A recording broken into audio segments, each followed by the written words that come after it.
and read the 2-page equity work document, thought that actually sounded okay. That one wasn't so bad until I flipped the back page. And so in this process, in all of the conversations that I've had, and I've talked with school board members, I've talked with the superintendent, I've talked with other parents, I've talked with parents that I don't necessarily agree with, or they don't agree with me. I have talked to everybody. And the overwhelming theme is that one side really wants to implement, I wouldn't even say it's critical race theory, although some of them are that way. They really want to make Black and brown children the focus instead of all.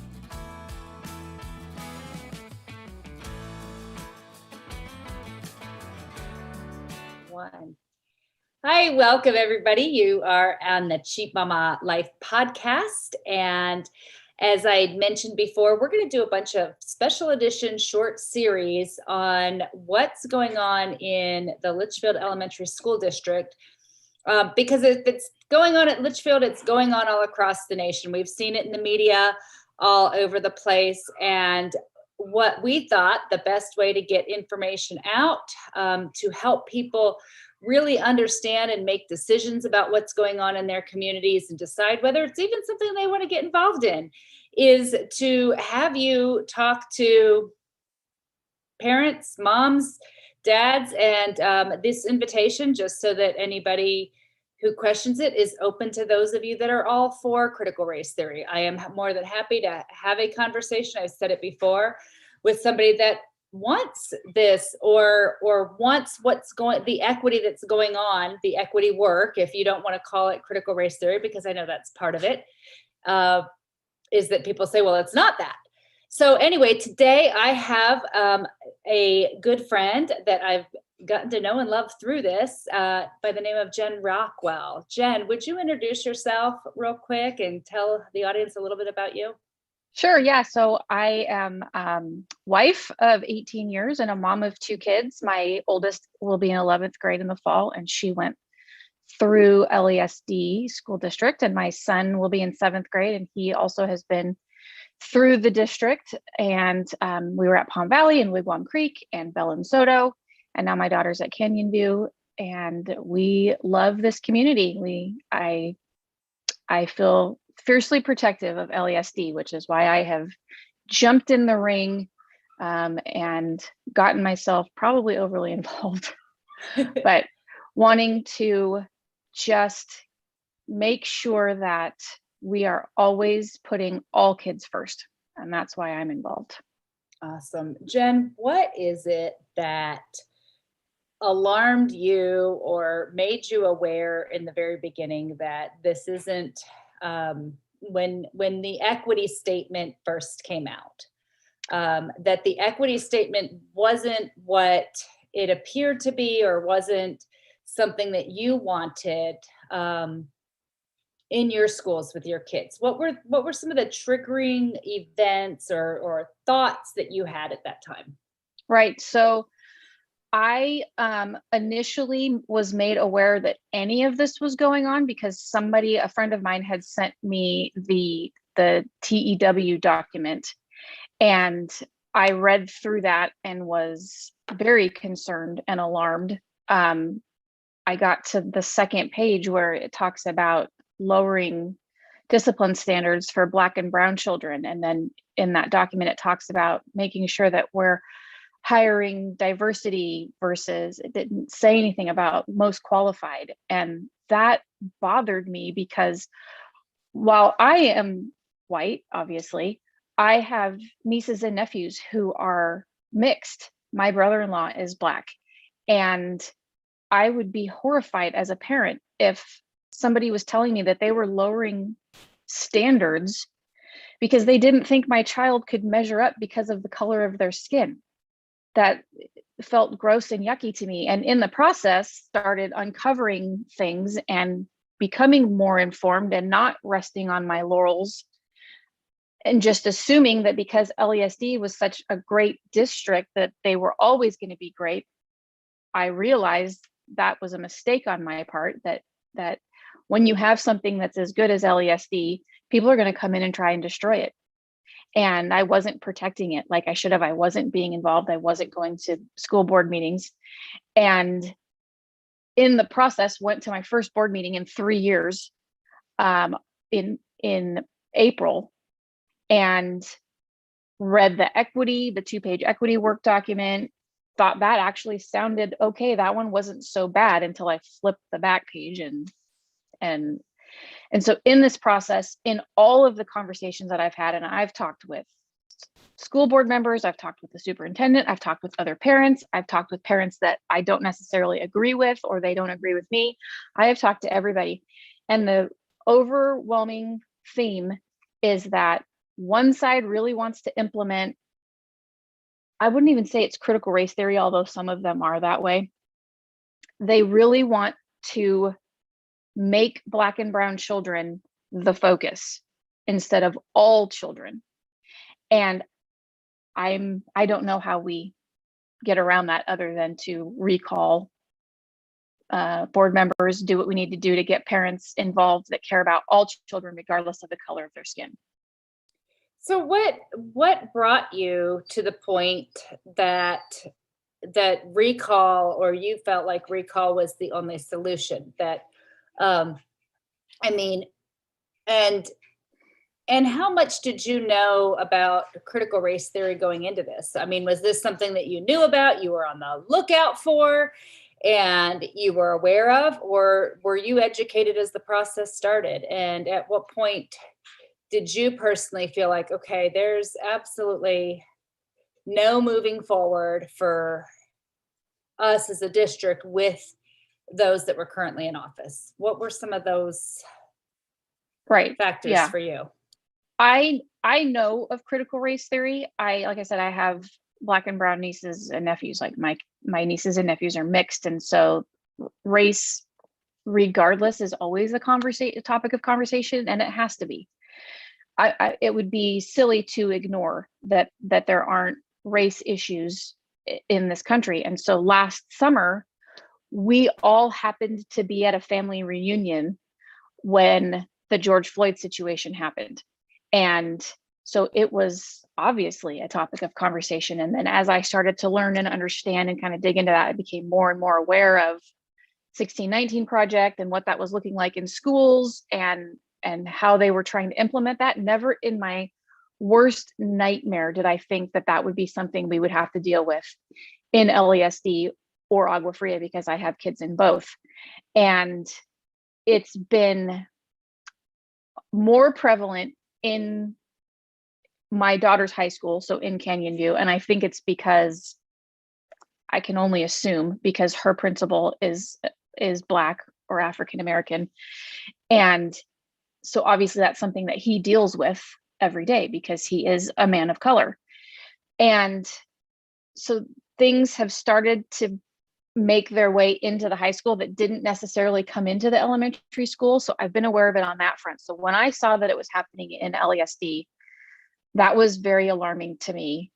And to the degree that the majority of people, like the board, the superintendent, they're not very aware. I mean, Superintendent Gunning acknowledged that she's never even really researched or dug into the 1619 Project or what critical race theory is, other than what she's being told, what she learns in board meetings. She hasn't researched it on her own. So that was concerning to me. And what got me to the point of recall was at the April board meeting, the significant level of disrespect coming from specific board members towards parents in the community. That was a straw for me that broke the camel's back, because I saw the same level of disrespect towards community members back in 2018 when the teachers walked out on the students in their protests during Red for Ed, when that first made its way into the Valley. And so this whole situation at that board meeting in April of 2021 was it for me. At that point, I said, these people no longer care about anybody that opposes them. They are representing one specific viewpoint. And for that reason, they need to be recalled. Okay, so are you saying that, because my understanding, because the school boards are nonpartisan positions. Mhm. So I know you brought up Red for Ed, and I think, which has certainly been an organization that is um, had a strong political affiliation to Right. the Democratic organization. So are you saying that the CRT um, initiative and what's going on at the board is maybe divided a bit along partisan lines? Is that It I would have hoped that that was not the case. I would have hoped that that the pool of parents that make up LESD would have had the same common goal to put children first, the needs of the child first, regardless of what the color of their skin is. And when I see videos or podcasts with people in our district that suggest that anyone that disagrees with them is a racist or a white supremacist, or if we don't like what you're doing, you can leave. No, I can't leave because this is my community. This is my school district. I have an equal voice in this. And just because I disagree with you on something doesn't mean you shut down the conversation and tell me to do one. I should be allowed to have a voice, and I should have people on the board who respect my position as a parent and a community member, respect me enough to at least listen to what I'm saying. You don't have to agree with me. My feelings won't be hurt. That's fine. I'm very secure in my position.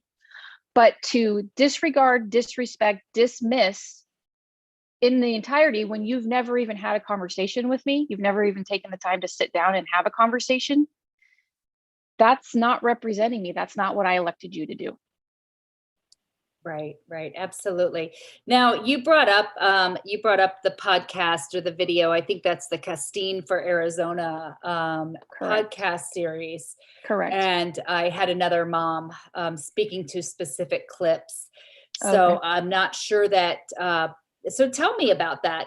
I know that in that clip, they said that anybody that I think it was at the purple, anybody that was wearing, so your side has opted to wear purple, right? Because Correct. there was an organization that was Purple for Parents. And can I just speak to that really Sure, I quickly would. to say Yeah, that's what I why want to. we're Uh-huh. purple? Like, Okay. so Purple for Parents came about in 2018 in response to Red for Ed. And it really kind of, the genesis of that was coming out of the East Valley with a gentleman named Forrest Moriarty. And I connected with Forrest, and just I think the gap and the distance between us, I was supposed to kind of just be that point person for the West Valley, and especially for Agua Fria and LESD. And the momentum was in the East Valley. So it died here. It probably died with me. But when that started, we picked purple. It was chosen because blue and red make purple. And so we were not trying to be divided down party lines. The whole purpose of Purple for Parents was to advocate on behalf of parents who were advocating on behalf of their children, to support teachers, because our position was that we did want parents or teachers to have raises. That was important to us, and we knew that it was critical. What we did not support was the teachers violating their contracts and walking out on our kids mid-school year. And I can't even say mid-school year because it was April. So we were almost done with the school year and they walked out. So purple, anybody that attributes Purple for Parents to a political organization or a political movement, the whole point of it was to not be political, which was why we picked purple, because we welcome parents from all walks of life who want to advocate on behalf of their children. So it was more of a unifying color by mixing Exactly right. That blue was and the point. red, and That that was the was the point. point.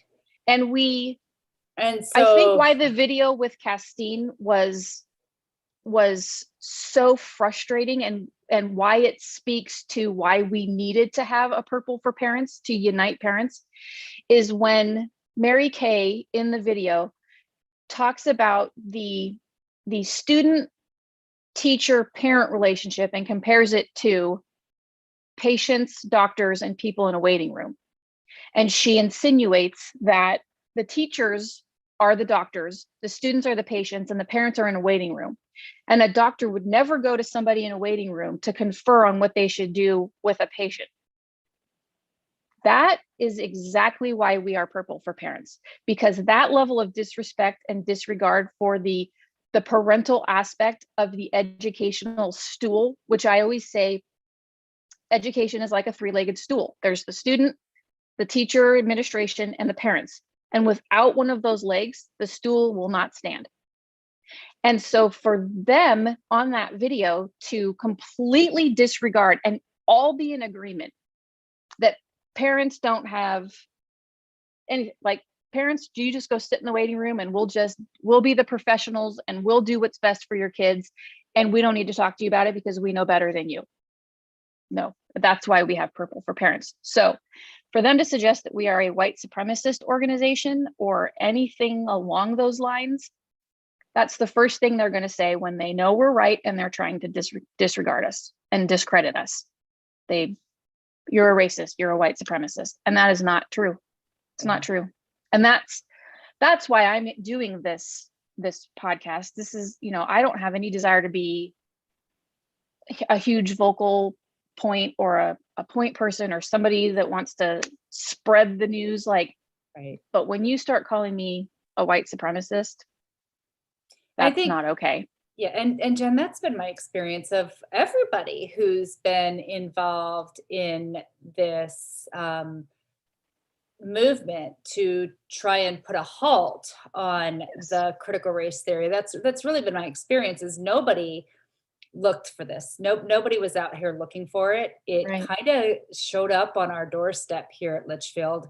And, as we go down the road, we start to see, oh, maybe that makes, okay. Because we are,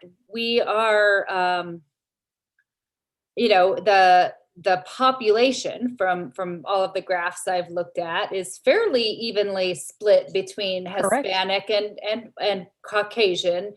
And then only about 7%, the remaining about 7% of the students are Black. So it's almost like someone was looking for the fight, right? And to your point, you're right. It seems that not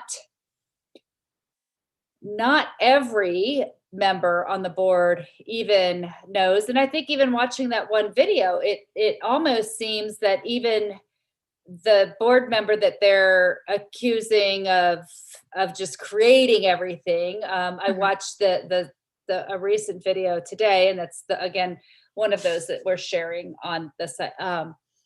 That he had said, he used the word anemic. I think he probably meant amicable. But that board member had been a team player up until the January or the February meeting that sort of let all of us know what was that something was amiss before everybody got involved in February. And so it seems that, possibly even him up until that point, that most of them, even though they were discussing equity work, and Renee and I talked a lot about the difference between what some believe equity work is and what others believe equity work is. Right. And that initially it was just sort of glossed over, and so much that it's possible that even many of the board members that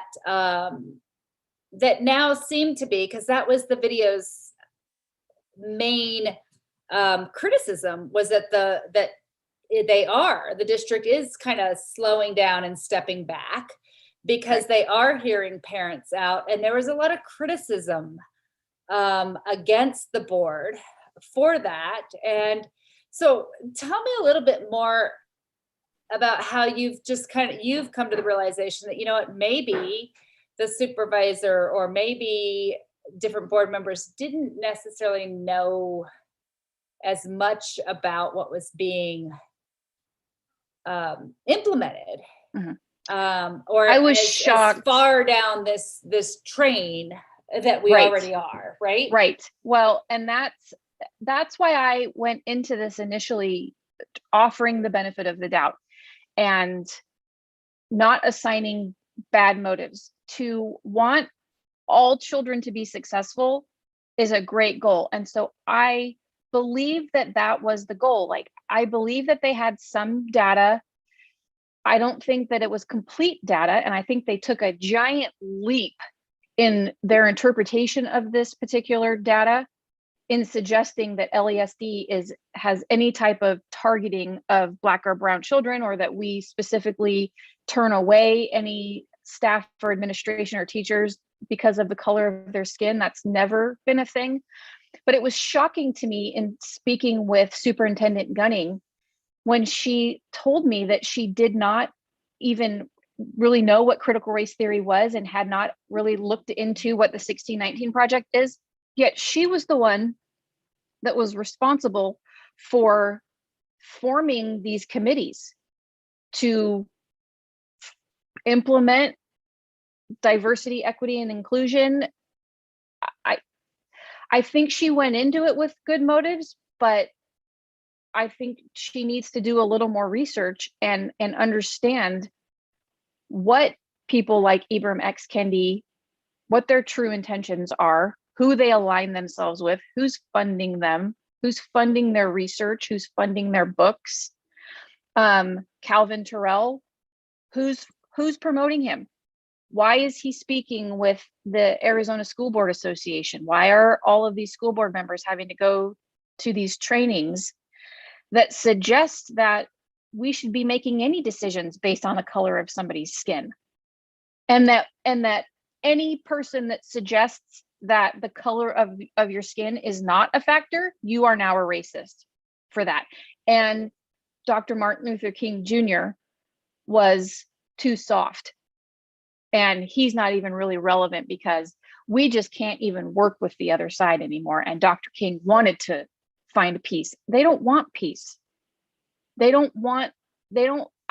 don't know why. That's the problem. I keep meeting with people and trying to have conversations and trying to understand why. And I start these conversations, including with Superintendent Gunning, where I ask them, what's your definition of equity? Because we can't have a conversation about equity unless we're talking about the same thing.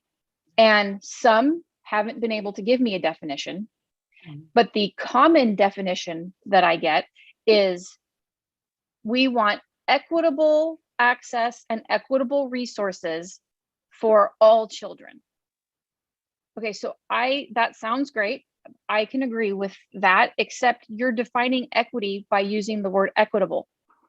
So what does equitable mean? Mm-hmm. We can't define a word by using the same word.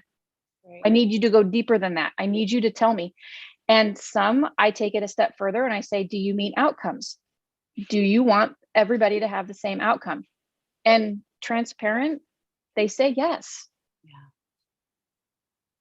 And I said, now, Superintendent Gunning did not say yes to that. She acknowledged that that was not something that was in her control. And so I applaud her for that, because that's true. If we set up LESD to base our criteria and our levels of success on outcomes, that everybody's going to get the same outcome, we are setting ourselves up for failure, because we can't control effort. We can't control environment outside of the school. We can't control any of that. And I think for me, if we are talking about equity and we are going to agree on anything that's equitable, it needs to be based on a single student. I need you to look at that single student and figure out what that single student needs. Because just because this Black student needs something doesn't mean this Black student is going to need something. Just because my son might need something doesn't mean another white kid is going to need the same thing. And so what I proposed to Superintendent Gunning yesterday, and also to Mrs. Clymer, was a volunteer program within LESD.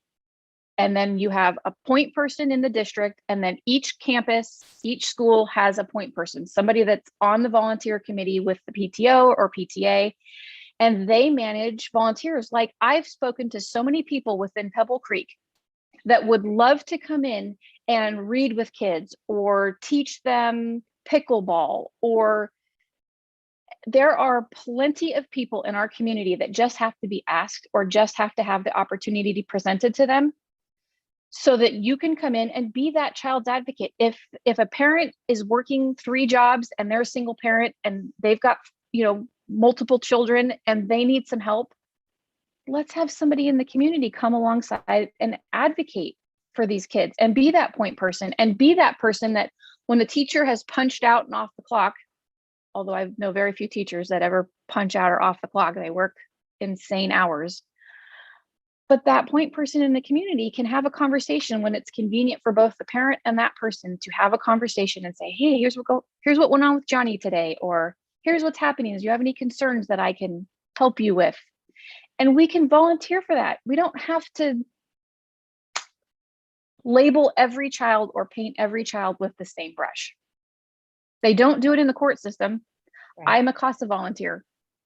Not every kid is very unique and individual when it comes to CASA volunteers. Awesome. So Jen, we are running out of time here. I have, we are asking parents to write letters, regardless of which side you are, but send letters into the district. We'd love to get copies of them. The candidates that we are working with, Renee, would love to hear everybody's feedback, so that, as they are successful, if they're successful in achieving seats on the board, that they can speak for all parents. So absolutely, one is looking to see your letters, hear from you. And then so I know you've had a lot of different experiences, and we'll have you back on. The goal is to really educate parents, because as we pointed out in the beginning, most of us didn't ask to be here. Many of us didn't really know or understand how this first document, as you said, it looked fine, lined up to be this very partisan document that includes elements that Correct.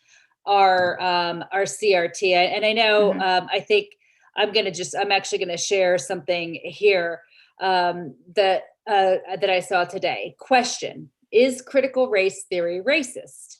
And the answer, it says yes. Critical race theory begins by asserting the importance of social significance of racial categories, rejecting colorblindness, equality, neutrality, and advocating for discrimination meant to level the playing field. These things lead it to reproduce and enact racism in practice. It also explicitly says that all white people are either racist or complicit in the system of racism. So racist by virtue of benefiting from privileges that they cannot renounce. And so I know that you've looked at some of the curriculum that was proposed in the document, and it included organizations like BLM. It included actual wording like that, and Ibram X. Kendi's words say those things. So what is it, if you can sum it up in 30, 60 seconds or less, what is the one thing that you would ask of all parents that have children in school? Yeah, I realize that every parent cannot give the same thing. Parents can't spend time doing podcasts. Parents, maybe a signature is all you can do. Maybe an encouraging word. Hop on to our Informed Parents page on Facebook. I don't know how if you want to link that, Brenda, or how that works. I don't want to promote like a certain thing, but connect with a friend or two in your community, offer an encouraging word. Yes, write a letter. You don't have to know all the things, but you can speak to your experience in LESD. You can speak to your experience of being a community member and let your voice be heard. Even if it's 3 or 4 sentences, it doesn't have to be a whole thing. But we are a small enough community that you know 1 or 2 people that are involved in what's going on, and you can offer an encouraging word. You can send an email. If you have more time, you can do a community chat. Send me an email, jenrockwell79@gmail.com, to say, hey, what can I do? Here's how much time I have, and I will help you. I will get you plugged in. Absolutely. Thank you so much again for being here. And parents, we're doing this to just get you information, to start to question, start to think. We're not asking you, nobody's asking you to believe carte blanche what we say. We all know that everybody has a different perspective on this. Everybody comes from a different walk of life, a different place, a different set of experiences. So we may all look at the exact same circumstance with a very different perspective. Mhm. So 1, we'd love to hear your perspective. Yes. We invite anybody to join us, Yes. to talk with us. And 2, if the perspectives, as you are listening to our perspective and you're listening to somebody else's perspective, as you start to feel this uncomfortable, there's something more to this. Mhm. There is. Mhm. Our board that is absolutely there to speak for us, the community, the parents, and those children, is in the middle of a very partisan fight, and a very divisive partisan fight that is very much like every other divisive partisan fight that you see on the newspaper. And Mhm. this is important, parents. It's our job it's our role as citizens of the United States to be the voice of the people. And this Mhm. is the lowest level of government that we can Mhm. impact. And this is meant to be a nonpartisan place.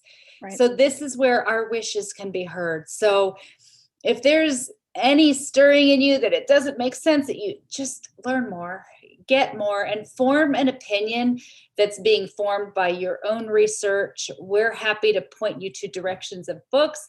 I'm reading books like Ibram X. Kendi's How to Be an Anti-Racist, because I want to know what both sides are thinking. I want to approach this for my children with a very well-informed.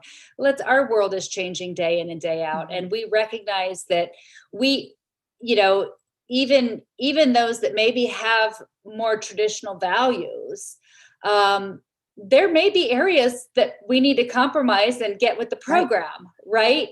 And we're only going to find that out, moms, dads, aunts, uncles, people all across the nation, by informing ourselves. So that's why we're doing talking. this series. And just talk to each other. Just talk and assume good motives and just have a communication. Even if you disagree with us, we're okay with that.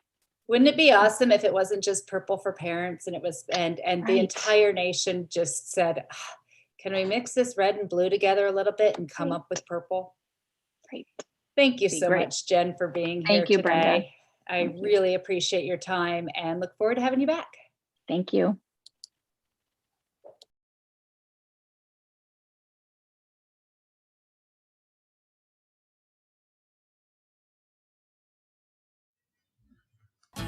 Hope you enjoyed that episode of the Cheap Mama Life podcast. Be sure to subscribe, rate, and review right now if you haven't already, and hit that share button. Until next time.